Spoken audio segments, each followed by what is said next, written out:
Hej alle sammen, så laver jeg lige en video igen, hvor jeg vil vise, hvordan man laver nogle gode heksehyl til kanonslag. Det er egentlig meget simpelt, så vi hopper bare lige direkte ind i det her. Det man skal bruge, det er et heksehyl, noget tape, en tang og så en saks til at klippe tapen med. Så det du gør egentlig, det skal bare, at du tager dit heksehyl her.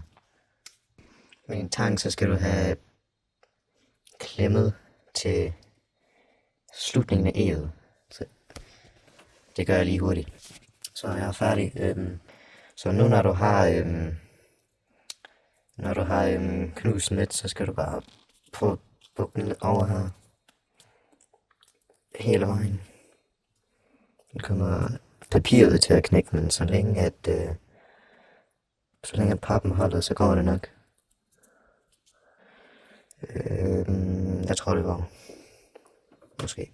Så nu skal du have tapet den. Så det du gør er egentlig at bare tage noget tape og vikle den rundt et par gange. Så det gør jeg lige. Sådan der. Så jeg plejer at vikle den rundt og så få den op på toppen. Så kan man lige få lidt ekstra op på toppen, så den ikke så den har mindre chance for at den går i stykker i hvert fald. Jeg tror ikke den kommer til at virke, men det kan jeg altid gå ud og teste nu.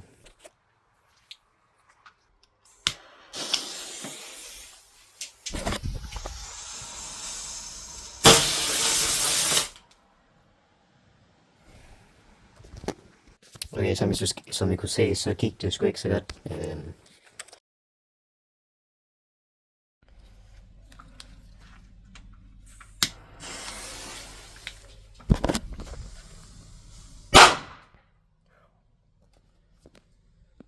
Okay, som I kunne se, så virker det faktisk, hvis man maser den mere med tangen.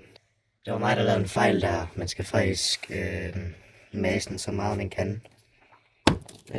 Så ja, det er nok det fra denne video her. Så hvis I kunne lide den, så abonner til kanalen, hvis I ikke allerede har.